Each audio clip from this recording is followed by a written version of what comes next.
Hello, good evening and welcome to News Night. Coming up, 24 hours after President Mahama directed a probe into JoyNews' tax for Galamsey documentary, DCE for Amansie Central is still at post despite government's assurance of his interdiction. Ghanaians voted in 2024 that there should be a reset. So if champagne was being charged before 2024 and monies were being collected, now there's a new government who says I'm resetting. So what reset are we also doing in that? Also in this bulletin, JoyNews set to host a national dialogue on illegal mining after the tax for Galamsey exposé. 30 million. 3,000. Me bra. One machine you 3,000. One machine you 3,000.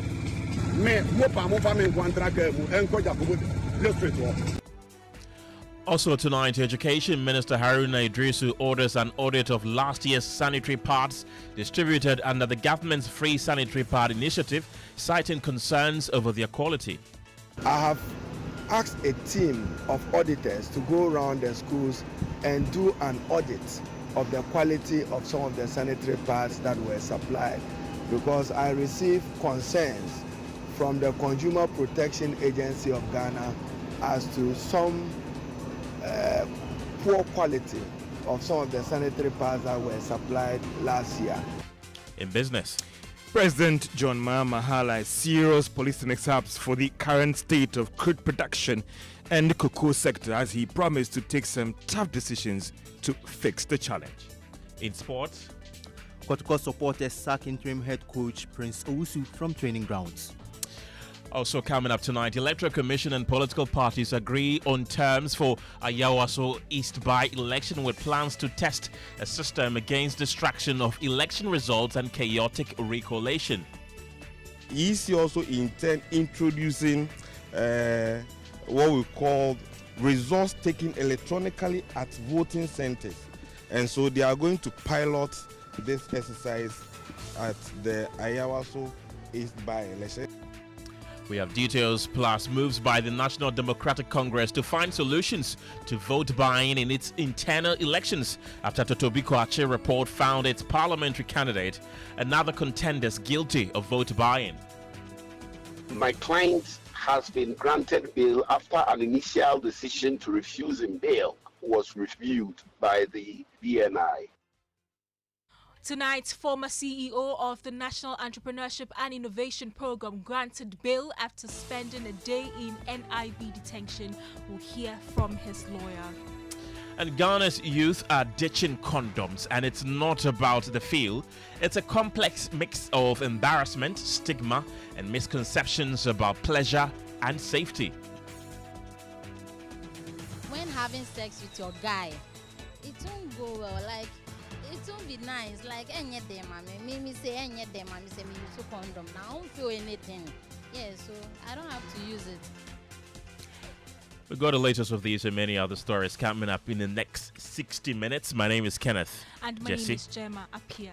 You can be a part of this show by sending us a WhatsApp on 055 11 11 997. Good evening. The Amansie Central District Chief Executive Emmanuel Obena-Jiman remains in office despite President Mahama's directive to investigate allegations of extortion and taxing of illegal miners in the area, as exposed in a JoyNews documentary, A Tax for Galamsey. The documentary revealed a network involving the District Assembly and a task force operating under the DCE's authority, prompting calls for his immediate dismissal. The government assured swift action against those involved, with Government Communications Minister Felix Kwakyi stating that investigations would be conducted to determine culpability. The DCE's continued presence in office has sparked some outrage, with some questioning the government's commitment to tackling Galamsey. Let's take a listen to the local government minister, Ahmed Ibrahim, assuring the DCE will be interdicted pending the outcome of its investigations. As a government, our ears and eyes are always on the ground. And don't forget, we are also the fourth estate of the world. So we take information from all other sectors. There are some investigations we are embarking upon. But thank God, this one was raised by your good self. And the president doesn't sleep on matters like that. He knows what to do and at what time. So we have been asked to receive the petition on behalf of the government, and all the 4 pointers that were included in it are going to be carried on religiously. The one that we are asking for independent investigation, the one we are asking for immediate audit of all the Galamsey related revenues in the place, and the one for the interdiction of the officials responsible for those activities, and how to strengthen mechanisms to make sure that we are able to close all the loops. And I think that is why government embarked upon this exercise of 9 months and all those people going into those places. But as I said, it has come to our notice and steps are being taken. And your petition is going to be an added opportunity. So the president will decide what. We learned today from the assembly that this was actually written in law as a bylaw approved by the assembly that was simply being implemented. That must come to you as a surprise, because they are asking some funds which John Mahama has explicitly for today. It is a matter we have to take home as a government. Because if you look at the NDC 2024 manifesto, it was a manifesto of resets. So this was law that was being implemented by the previous administration. And now Ghanaians voted in 2024 that there should be a reset. Let's stay in the Ashanti region and speak to our resident correspondent, Nana Buachi-Adam. He's also one of the producers of our latest Hotline documentary, A Tax for Galamsey. Nana, what are your sources at the Assembly telling you? Is the man still opposed? Well, Kenneth, we have our sources telling us that the DCE for Amansie Central, Emmanuel Benjamin, as we speak, 24 hours after we had the indication from the local government minister, is still at post. Our sources have told us that the attention of the Assembly has been drawn to the investigation that we brought out, and that despite they having to see it for themselves, they've had it forwarded by the central government. And as at now, our verified sources tell us that the DCE has been invited by the central government, in fact, authorities that have been charged to investigate or look into our investigation. Amansie Central is just one district. You earlier told us that there are various districts in the Ashanti region, which you suspect that something like this is going on there as well. Are you getting any intel that something like this is indeed still going on, or following our expose, things have changed? Well, following our expose, a lot of things have changed, but then it does not brush out the fact that this thing has been going on in the Ashanti region, and not just the Ashanti region, across the country. In various districts, it's been something that has been done, and people who feel offended by these acts are coming up to draw attention to it. Although it is calm now after expose, we still have enough evidence, and we are pursuing them, and we are bringing out others that would show the complicity of other district executives in this matter. And now, of course, your life is very precious to us. There are fears that you could be receiving some threats following the release of this particular documentary. Has anything like that happened to you or Clinton, your co-producer? Well, these are occupational hazards, and definitely we are going to come across one or two of them. Yes, we've had some small instances where we received some of these threats, but then we remain resolute, and we are keeping ourselves safe. Let's still stay in the Amansie Central district. Has anything changed? Is the practice still ongoing? Well, our last check this morning indicates that illegal mining is still going on in the area, especially in the Mile 9 community, where we really did highlight in our documentary. But the task force, as of now, we can't verify if they've been dissolved, if they are still working or not, and that is something that we are working towards to get our viewers and our listeners prompt details on. But then for illegal mining, it is still going on in the community. Nana, Gemma here. Have you heard any word from the Ashanti Regional Minister? Well, this is something that we've been really waiting to hear the minister comment on. Yesterday, we had a media engagement. We monitored it extensively to find out if the regional minister would comment on Love in the Morning this morning also, we did try to reach out to him, which did not yield any positive results. from all indications that we have had, and from all the monitoring we've done with the regional minister or through his public relations and communicators, we have not heard him in any point or at any point comment on this documentary. Nana Boachi Yadom, thank you very much, all the way from Kumasi in the Ashanti region. We're still working the telephone lines to get the presiding member of the Amansie Central Assembly, Isaac Oseidria, for more. Gemma? Meanwhile, JoyNews is set to convene an extensive national dialogue on illegal mining on Thursday, following the airing of its investigative documentary, A Tax for Galamsey. The documentary, which has sparked widespread public debate, uncovered troubling allegations of local government complicity surrounding Galamsey activities, supervised by the district chief executive of the Amansie Central, Emmanuel Ajiman. In the immediate aftermath of the exposé, the president has been petitioned for prompt and thorough investigation into the matters raised. The JoyNews National Dialogue is expected to bring together key stakeholders to discuss the documentary's findings and whether MMDCEs are the weakest link to the country's fight against Galamsey. Here are excerpts of the documentary. Almost 30 million. 3,000. Me almost me bra. One machine be 3,000. One machine be 3,000. Me mopa me kwantra ke mu enko jakobo le straight walk. Me red. Me just red. Ona bi kama me o se na yan fan red ya fan imam. Atempara me ka trawo. Me nzuro na me ka video me ko. Mala. Yeah. Opa pump action. I can't home. Okuta. And a police. 2 police. I can't. We visited the NADMO office hours later. Here, we met Evans Amankwa, the municipal NADMO director, the same officer whose men we had earlier seen at Red's residence. His officer, in another meeting room, requested that 2,000 cedis be paid to avert any ambush from NADMO officials. We later negotiated to pay 1,000 Ghana cedis instead and assured of paying more when we officially began mining. The picture became whole. NADMO, the institution created to manage disasters, has officers purchasing stickers, their director collecting fees, and their office becoming another extension of the illegal mining economy. The DCE, Emmanuel Ajiman, tells how this decision was made. One leg, you know. Mm-hmm. Yeah. Last meeting, you know. Almost I say, started, and yet, and charge it, most sticker, in addition to excavator.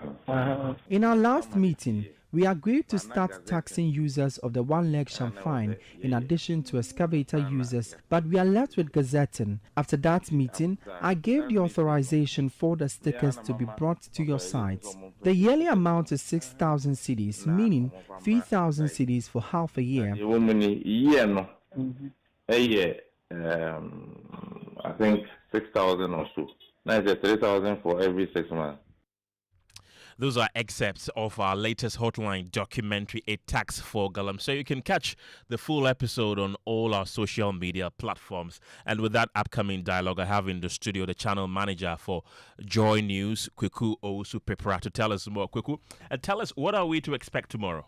Tomorrow we'll bring together the finest brains around illegal mining, environmental protection, the security issues around illegal mining, the governance issues around illegal mining, the people who went undercover to do this documentary, and we would have frank conversations around the pretense about whoever is supposed to manage illegal mining, how we've managed it so far, what is missing in the maze of the dialogue, and what ought to be done.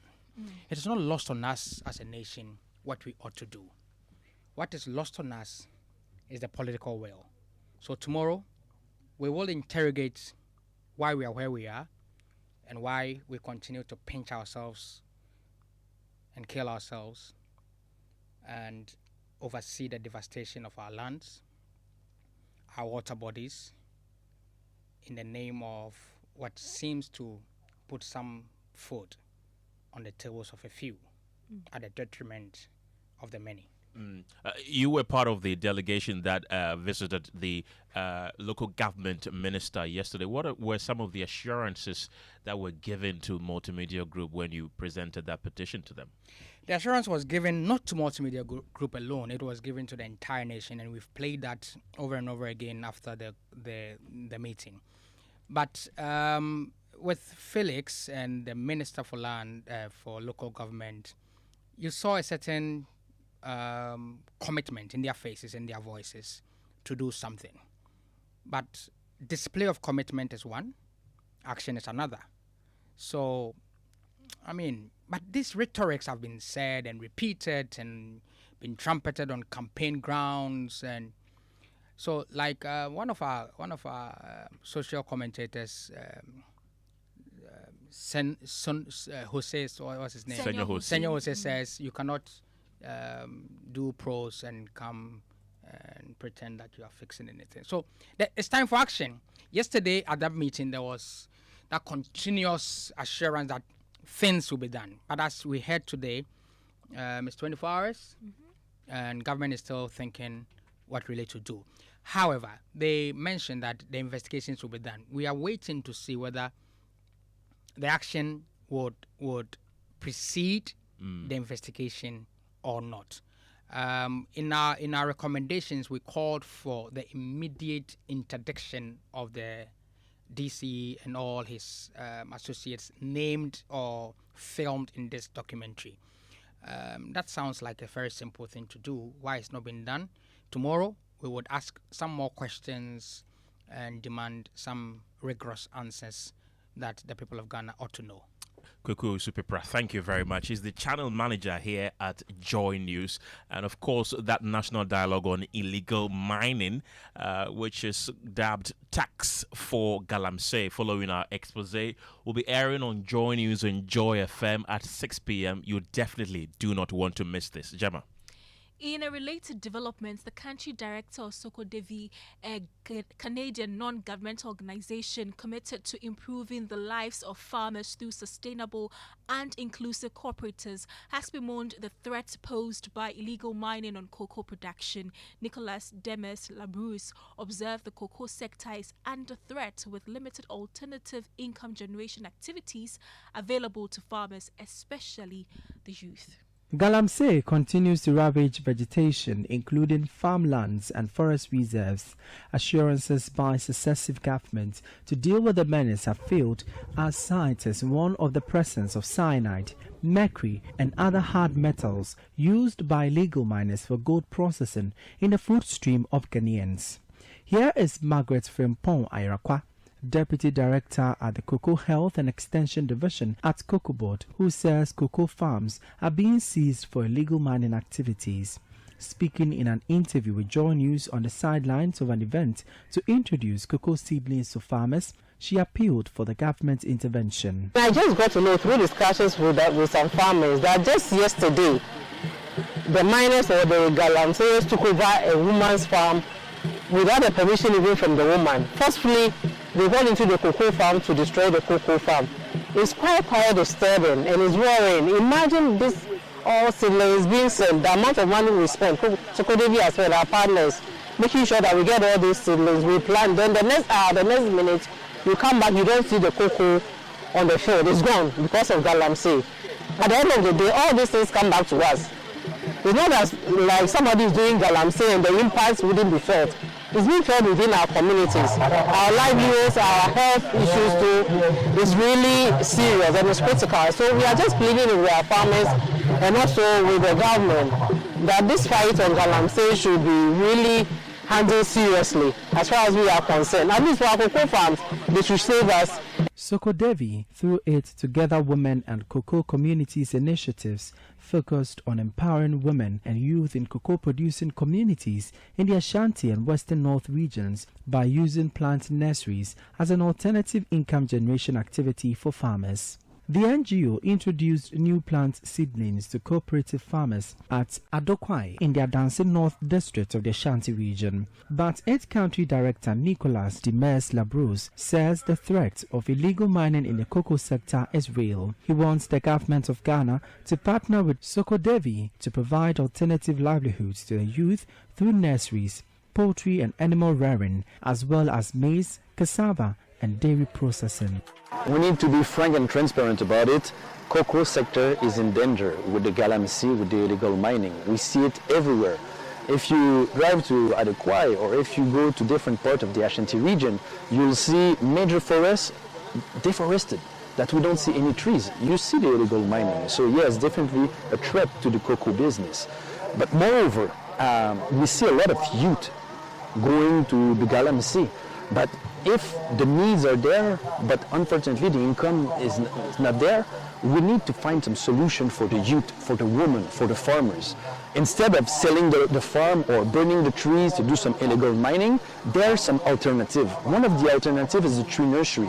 Other alternative is not only to concentrate only on the cocoa industry during 4 months of the year, but to continue with other income generating activities. I'm talking about poultry, animal rearing, maize, cassava, dairy processing, and Sokodevi is there to position the cooperative, the youth, the women. The Women and Cocoa Communities Initiative is led by Sokodevi. It is aimed at strengthening the resilience of cocoa-growing families through technical assistance, establishment of agroforestry systems, and innovative agricultural risk management mechanisms in the face of increased vulnerability of cocoa-growing communities to economic shocks and climate change. It promotes collective savings, entrepreneurship, and financial inclusion while contributing to the long-term resilience of the cocoa sector and a fair distribution of economic benefits and opportunities.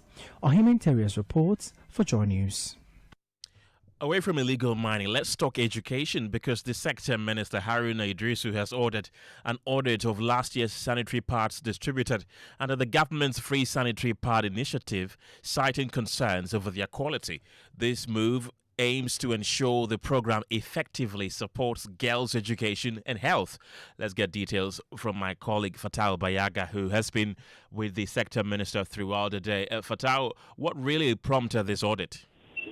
So, according to the minister, he has had a lot of concerns from the Consumer Protection Agency and other people who say that clearly many of the sanitary pads that were distributed to girls across the country were in poor state. And in fact, according to them, some of the girls complained bitterly about that. And as the ministry or the government intends to produce more through some of these companies, it has become necessary for them to conduct an audit into this. And he said that a team has already done that, and they've submitted their report, which he is going through to be sure that, you know, some of these concerns that were addressed or raised would receive appropriate solution.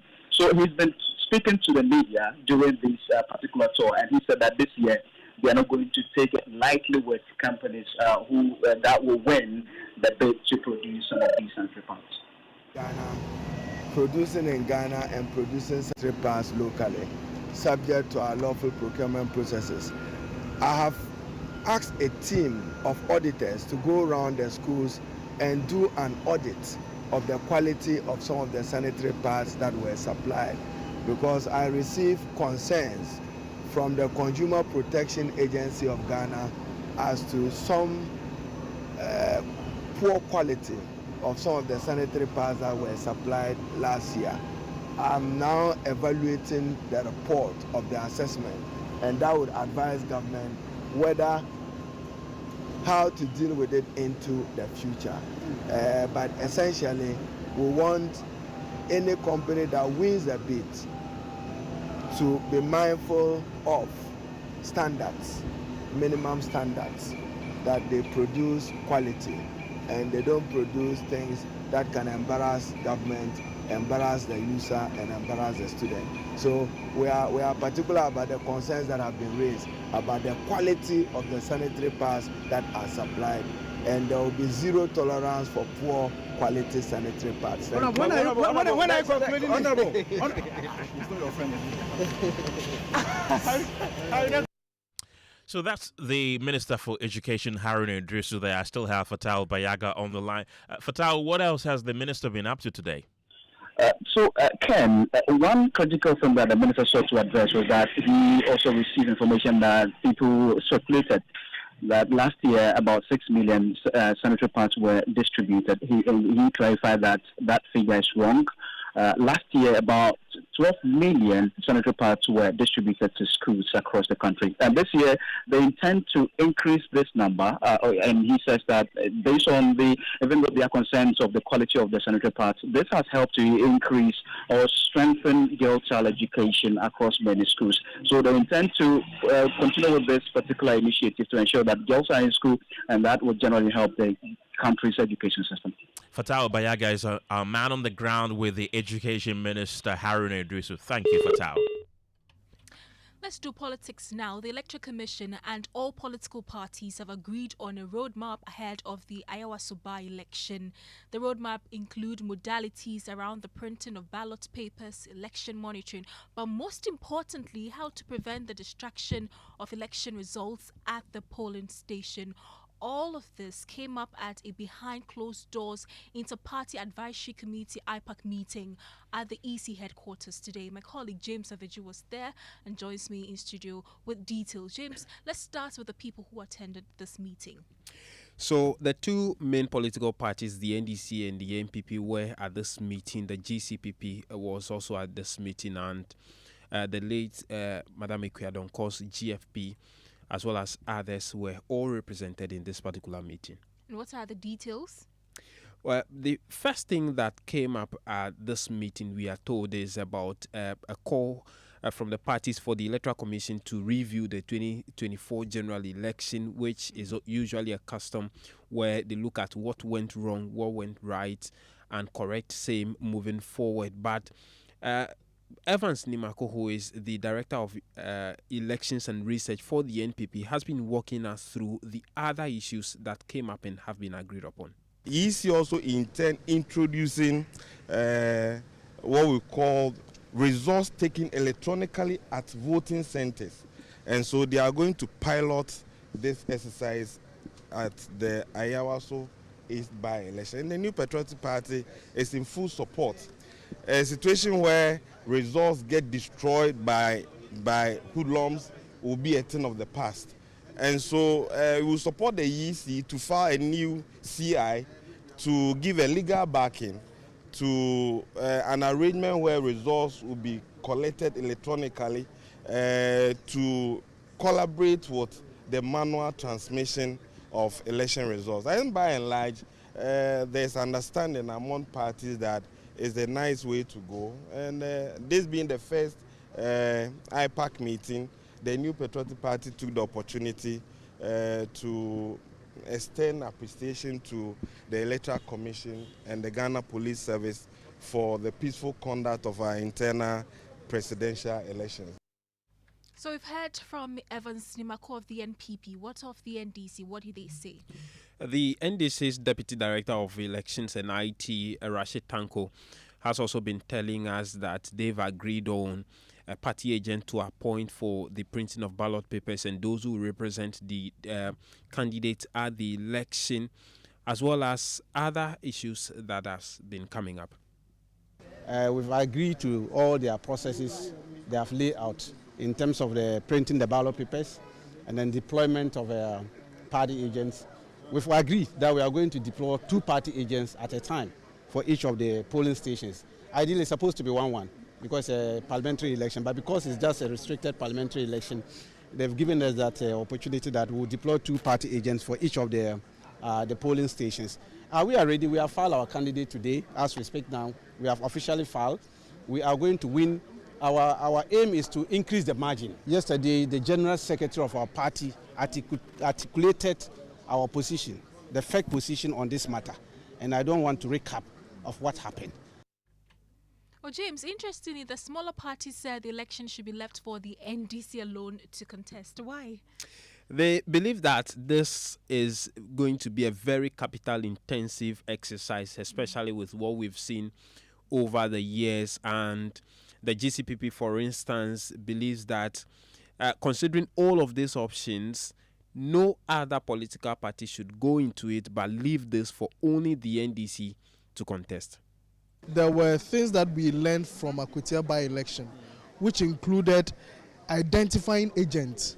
Normally we give agent tags, and it is a general tag that you are an agent. But what we realized that when you actually give a particular name to the agent, it helps. The blanket, yes, party agent, yes, kind of. Because if anybody can just swap around, but if you know that this is Atudazi and he's been tagged, if anything happens, you can hold Atudazi to it. ECU parties have agreed that henceforth the name of the agent should be on the card. Yes, I drum home that point because that worked in Appiah, and they said that yes, they are going to look at it and do it. I don't know whether they are going to, but they agree in principle that yes, I think it also helps, so they are going to do that. But yourself, are you in the election? No. Your party is not in the election? We have decided not to file the candidacy. Why? We've looked at our chances in Ayawaso East. We think it would be a waste of resources to contest the by-election at this point. Looking at the circumstances in the constituency. In fact, I would actually urge other political parties, at least not too far. By-elections is becoming increasingly expensive for the country. If you look at Appiah by-election. If you say other political parties, all others except the NDC, you want it to be an only NDC thing? Because as we speak, if you look at the dynamics of Ayawaso East, there is no likelihood. Unless there is a case of an independent candidate from the same camp going into the election, that will change the dynamics. As we speak, I don't see that happening. Okay. So you had the General Secretary of GCPP, Citizen Atudazi, ending that report by my colleague James Avicii. Thank you. Let's take you to a developing story right now, because a former Chief Executive Officer of the National Entrepreneurship and Innovation Program, Kofi Ofosun Cancer, has been granted bail with 2 sureties following his detention by the National Intelligence Bureau. Mr. Ofosun Cancer was taken into custody yesterday after honoring an invitation to assist with investigations into claims he made that an individual paid money to secure a state-sponsored scholarship to study abroad. His detention followed a directive by President John Mahama for the NIB to probe the allegations, where the minority caucus in Parliament in a statement criticized the detention, describing it as excessive and politically targeted, and has called for the immediate release of the man, who has subsequently been released. We'll be speaking to his lawyer shortly, but first let's bring you excerpts of the minority statement. My colleague Pearl Ofori is joining me in the studio with more. Pearl, the minority, as I mentioned earlier, is describing the NIB's actions as excessive and politically targeted. On what specific grounds are they making these claims? Well, before we get to that, it's important to note that the statement was issued before the bail was granted. Now, according to the statement, the minority argues that Mr. Ofosun Cancer had been fully cooperative with investigators. They point out that he voluntarily honored the initial invitation, appeared with his legal counsel, and was allowed to go home without being charged. They also state that when he was invited again, while attending to his father, who was seriously ill, he requested a brief extension, but was instead compelled to report immediately. The minority further cites, among other things, the use of heavily armed officers to search his home without his consent. Now, they characterize these as excessive, abusive, and politically motivated, just as you mentioned, arguing that they are designed to intimidate individuals who speak on matters that differ from government positions. And what broader governance concerns is the minority raising in this particular statement? Well, the minority contends that the manner of the investigation undermines the rule of law and democratic principles. They go on to argue that investigations must be conducted in a civil and dignified manner as permitted by law. In addition, they describe the matter as an unfortunate diversion from what they call the real priorities of governance, specifically delayed payments to cocoa farmers, unemployment, and the rising cost of living. Kenneth? Thank you very much, Pelafori. Let's go into the telephone lines right now and speak to Nana J. Bafo Ewa. He's the lawyer for Kofi Nkansa. Mr. Bafo, we are grateful for your time this evening. Your client has been released. What were the charges leveled against him? Thank you very much for having me. He was charged for publishing false news. And he was initially, the decision was to detain him and arraign him before court tomorrow. But later, when we left the place, I was contacted and told that the decision has been reviewed. And so he was now granted bail in the sum of 500,000 cedis with 2 sureties to be verified. Right. And do these sureties require justifications? And if so, has the process been completed? Yes, please. The process has been completed. So can you confirm to us when his next court appearance is? The review includes the decision to take him to court. And so he's supposed to report to the NIB tomorrow. And prior to today, you had said that you didn't know where your client was being kept. How did you know where he was being kept?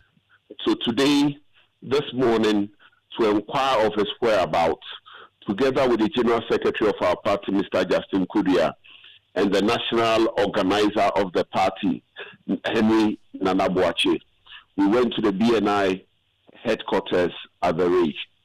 When we got there, until after some 2 hours or so, after waiting for a long while, they then decided to tell us that they intend doing further engagement with Mr. Ofosu Nkansa.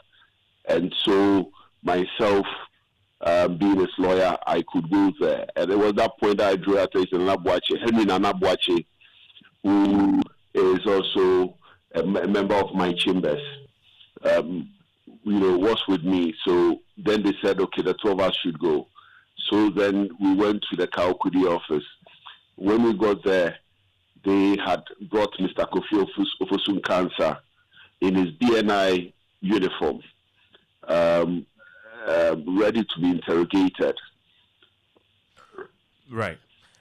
The minority, which you are a member of, earlier released a statement saying that his detention was politically motivated.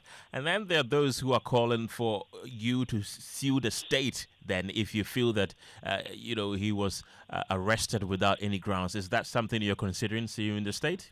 All options are on the table. I wouldn't, we haven't come to any conclusion.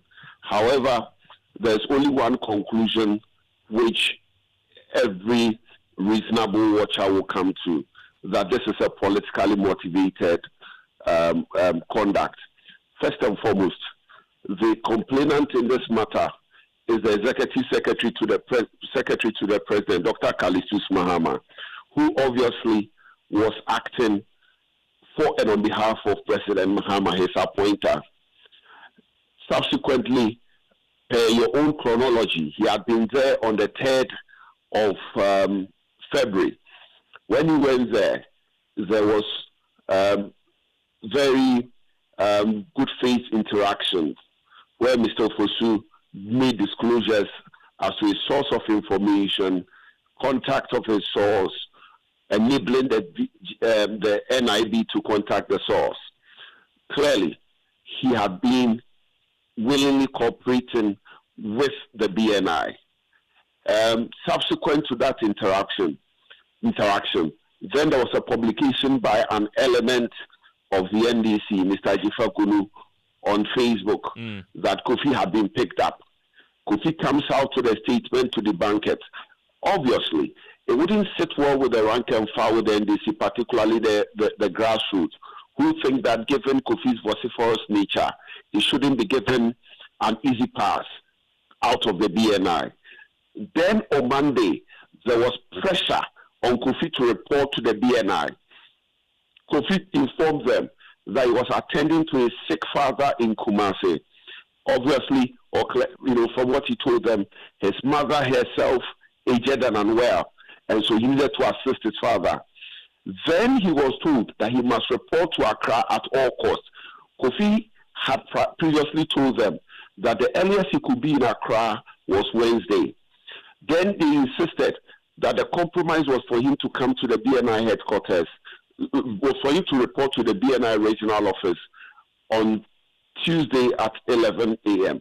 The question is, given the antecedent of a faithful cooperation, why the pressure for him to attend the BNI office at all costs, earlier than Wednesday? Why couldn't it wait? Clearly, you could tell that there was pressure on them. When we went there today, for instance, everything, the operatives would say, this is above us, this is above us. Look, it ran through almost every conversation. Right. You could tell a helpless, people who felt helpless, given Kofi Ofosu's cooperation. And there are witnesses to this.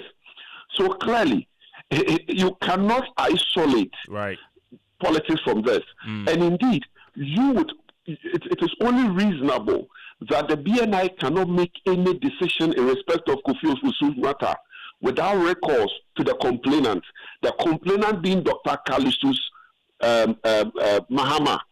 And so the reasonable conclusion you can come to is that every decision that was made was at the instance, at the behest of Dr. Callistus Mahama. Right? Now, subsequently, today, when they have made a decision to detain him to arraign him before court tomorrow, an interview was granted by myself on your sister station as Empire, stating Kofi's condition and the condition of his family. Right? Not long after, I was invited to the BNI that they have reviewed their decision.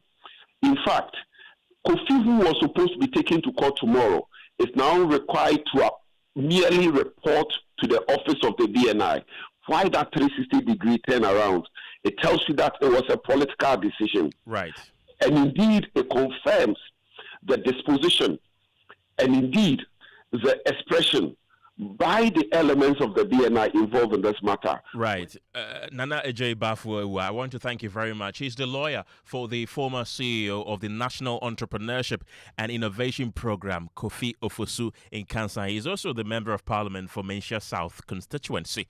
That brings us to business, and George is standing by with the latest. George, what have you got for us? Well, coming up, President John Mahama highlights serious policy mishaps for the current state of crude production and cocoa sector, but promises to take some tough decisions to fix the challenge. And Ghana Union of Trade Association demands immediate withdrawal of the Ghana Revenue Authority's tax force as it fights implementation of the new 20% VAT for the sector. The business news on Newsnight is brought to you by MTN Business. Welcome to the new world of business. Kingdom Books and Stationery, your number one-stop shop for all your office essentials, Sinter's tanks and Pepsodent, Herbal and Charcoal. You're welcome back to business on Newsnight. Now, President John Mahama has linked the current state of some sectors in the economy like cocoa and crude production to serious policy mishaps. He's however given the assurance of government's commitment to take some drastic measures to quickly stabilize the situation. The president said this when he inaugurated the 12-member advisory group on the economy at the Flagstaff House today. We must confront this reality honestly. After investing in 3 oil fields and positioning ourselves as an emerging petroleum economy, we allowed policy inconsistency and investor uncertainty to drive existing and potential investors to competing jurisdictions. The result has been a declining trajectory of crude oil output at a time when we should have been consolidating gains and building resilience for the energy transition. Our handling of state-owned enterprises has also been uneven and at times haphazard. Political interference and inadequate financial discipline undermined institutions that were once engines of stability and credibility. We failed to raise sustainable funding for cocoa and the Cocoa Board's capacity to syndicate effectively, something it had done successfully since the early 1990s, and this was severely impaired. These are not points of blame, they are lessons in responsibility. Ghana's economic history teaches us humility, yet we have also experienced painful setbacks, including debt distress and decline in investor confidence. Our task now is correction without amnesia. President John Mahama. The Ghana Union of Trade Association is demanding the withdrawal of the Ghana Revenue Authority's Mobilization Task Force to avoid any confrontation. The team put together by the authorities to help with collections as well as aid the implementation of these new tax reforms. Speaking at a news conference in Accra, the president of the union, Clement Boateng, expressed serious concerns about the Ghana Revenue Authority's enforcement tactics. This regime poses significant challenges to the trading community and, if not addressed urgently, will negatively impact business operations, leading to increased costs for consumers and then potential job losses. We urge the government to review Act 1151 urgently and introduce a simplified 3 to 4% VAT status quo. We demand that GRA halts all harassment of traders and engage in meaningful dialogue to address the challenges posed by this Act 1151. President of the Ghana Union of Traders Association, Clement Boateng. Now, the Bank of Ghana is taking some aggressive measures to ensure that the exchange rates that are used on the market purely is determined by market forces and not the regulator. This move was captured in the new guidelines on spot forex intervention by the Bank of Ghana. There is more in this report. These new guidelines are also seeking to ensure that foreign exchange interventions follow a structured approach. This is to ensure that interventions do not target a specific exchange rate level, but rather address market failures. The disclosure by the Bank of Ghana is coming at a time when some market watchers have argued that the current exchange rate on the market are influenced by the Bank of Ghana through indirect attempt to set rate via market intermediation as well as interventions. However, the regulator through these new guidelines is seeking to challenge that perception and rather give the market confidence through the publicized framework. These regulations have also been laid out to clearly publicize how this dollar sale is done, as well as rules and guidelines for market participants. The Bank of Ghana went ahead to insist that it will not hesitate to sanction any financial and commercial bank that fail to comply with these directives. Bank of Ghana has also rolled out a program of auctioning dollars, with settlement expected to be completed on the same day. And that is a Business Desk report. Now, Chief Executive of MTN Ghana, Stephen Belwett, has credited the company's drastic growth in recent times to an improved economic environment. It is coming after MTN Ghana was named as the overall top-performing operating company within the MTN Group for 2025. Speaking with Joy Business, Mr. Blowett expressed their commitment to increase investment in its operations to enhance customer satisfaction, which will help to aid its market dominance and growth. Every single large company like us wants stability. That's the most important thing, because we plan 2-3 years in advance. Investments are made. We will invest over $300 million this year in Ghana. Now, we need to know that investment is not going to pay off in 1 year. So as a CEO, as a business, we need to know this is a stable economic future. And that's what brings such certainty to us as a business, that, hey, we will keep investing because we see a stable economic macros in place. And we're glad to play our part as part of this ecosystem. We're the largest taxpayer in the country. So we do contribute, and we're confident. We have that confidence. And I think when you have a stable macro, it brings business confidence. And when I speak to all my colleagues in other companies, that business confidence is highly pervasive throughout all of us. Stephen Blowett is the Chief Executive of MTN Ghana. Let's turn our attention to the stock market, and 5 stocks actually saw some price changes at the end of trading on the Ghana Stock Exchange. If you are a shareholder of EcoBank Ghana, well, each share that you are holding was up by more than 2 Ghana cedis, and it's now worth 31 Ghana cedis, 50 pesos. In terms of returns on the market, you're doing more than 7% for just the first month of this year. And that's all for Business on Newsnight. Back to you, Kenneth, and I think it's sports with my brother Dafia Mapo. Right. It's the way you mentioned the name for me. Okay, to the camp of Asante Kotoko, and a few hours ago, reports emerged that some alleged Asante Kotoko fans invaded the club's training grounds, forcing acting coach Prince Owusu to leave for his own safety. Now, Prince Owusu, who previously served as deputy to Abdul Karim Zito, was appointed by the IMC to lead the team for Sunday's crucial clash against Hearts of Oak following Zito's resignation. Now, calm has been restored and the coach has resumed duties with the team. Now, my colleague Steven Zando of our partner station Insura Sports in Kumasi has more details.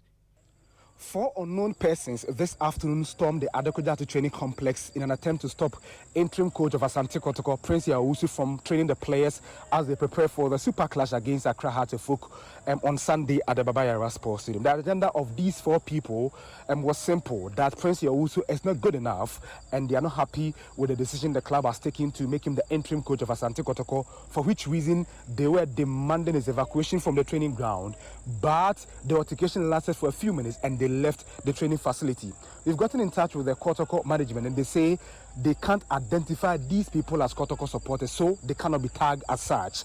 And so in the end, Prince Owusu was able to train the Kotoko players. He conducted all the sessions that he had planned for the day, and training ended successfully as they continue preparation for the super clash against Accra Hearts of Oak on Sunday.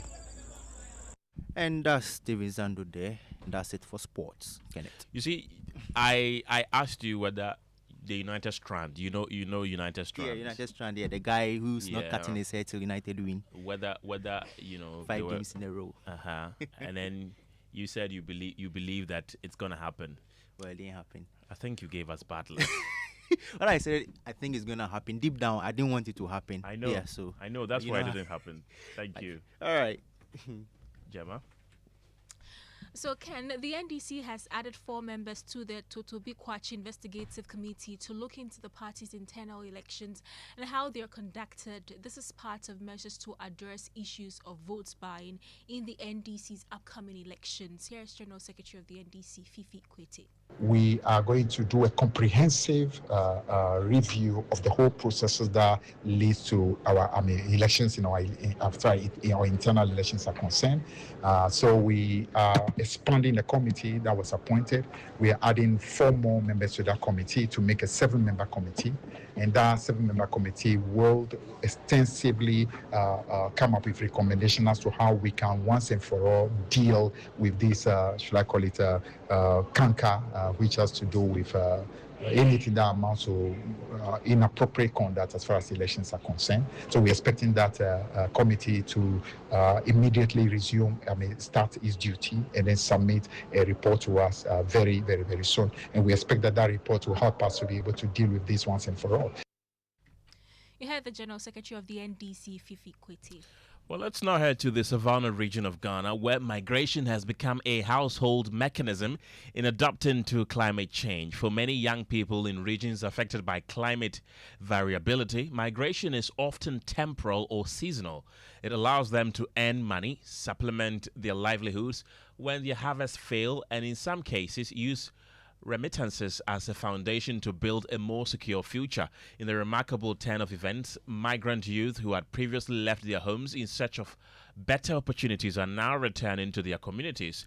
This shift follows key interventions by stakeholders designed to address the devastating effects of the dry spell in Ghana's Savannah region. Migration in this context emerges not merely as a survival tactic, but as a strategic adaptation to climate stress. The Savannah Farmers Brigade, a leading agricultural organization, has launched initiatives to support farmers primarily by promoting climate-smart agricultural practices. 2 migrant returnees, including a 34-year-old Gifty Ibrahim, shared experiences of migration and how she lost her 6 acres of maize and 4 acres of groundnuts to the dry spell. These stories are increasingly common across the region, particularly in communities like Daboya, Mugrigu, Mpaha, and Bole, where migrant youth are now returning home equipped with financial and practical resources. To address this challenge, farmers in the region are adopting climate-smart agricultural practices like double cropping initiative, which involves planting and harvesting 2 crops in a single season, which enhances resilience and sustainability. This approach maximizes the use of the raining season and reduces the risk of crop failure. We sometimes plant the melon, quickly we harvest it, then we'll plant maize. Sometimes you plant maize, then you harvest it, sometimes you sell it for as fresh. So, Ken, do you know about World Condom Day? I do. That's on the 13th of February. Right. So the Ghana AIDS Commission is sounding the alarm. Condom use is dropping and HIV cases are rising. But what's driving this trend? Some Ghanaians on the streets weigh in on this issue. When having sex with your guy, it won't go well. Like, it won't be nice. Like, any day, mommy. Me say any day, mommy say me use a condom. Now I don't feel anything. Yeah, so I don't have to use it. The youth don't like it because you won't feel the taste is in it, so you don't like the condom. Me, I haven't used condom before several years. Me, I don't know how to use condom. This century, the men, they like it raw. They want to feel it. So if you are using a condom, we feel like I don't know, the skin is going to get into skin, so like we don't feel anything. Sure, I've used it before. The youth of today, they will be like, me penny raw, bommy raw. Me mom dear me, I don't do that. But most of my friends, they will be like, me penny raw and come down the crampo the infant tone chain. Sometimes I use, sometimes I don't use.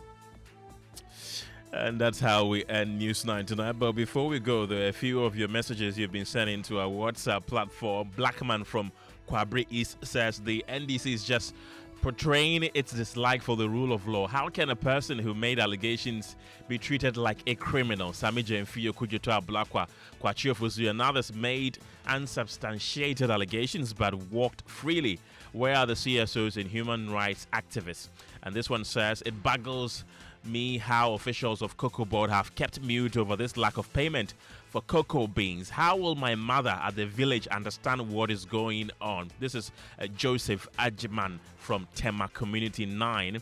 And Nana from Spintex says it is very funny how the MPP and NDC cry foul over detentions when in opposition. We Ghanaians are aware of the you do me, I do you policy. And this one from Nane Kuyamwa Boatin in Amansie Central says the government's goodwill is running out speedily due to the lackadaisical approach they are using in fighting Galamsey. That brings us to the end of News 9. I'm Kenneth, Gyasi. My name is Gemma, Appiah. But right after News 9, though, we have Strong and Sassy. Yeah, Kenneth. With a strong and sassy host, Akofa. Kenneth, I want to ask you something before, you finally wrap up. Right. So, as a man, what do you look out for in a woman? I think my first thing is I don't like a woman who has bleached. That was very specific. That's a no for me. That's a no, very specific. Yeah. Okay, well, so today our conversation is about, finding out what men want from women and what women want from men generally because of our, month of love conversation. And it's going to be an exciting one. So tune in right after here and you don't want to miss out on that. I'll definitely be listening.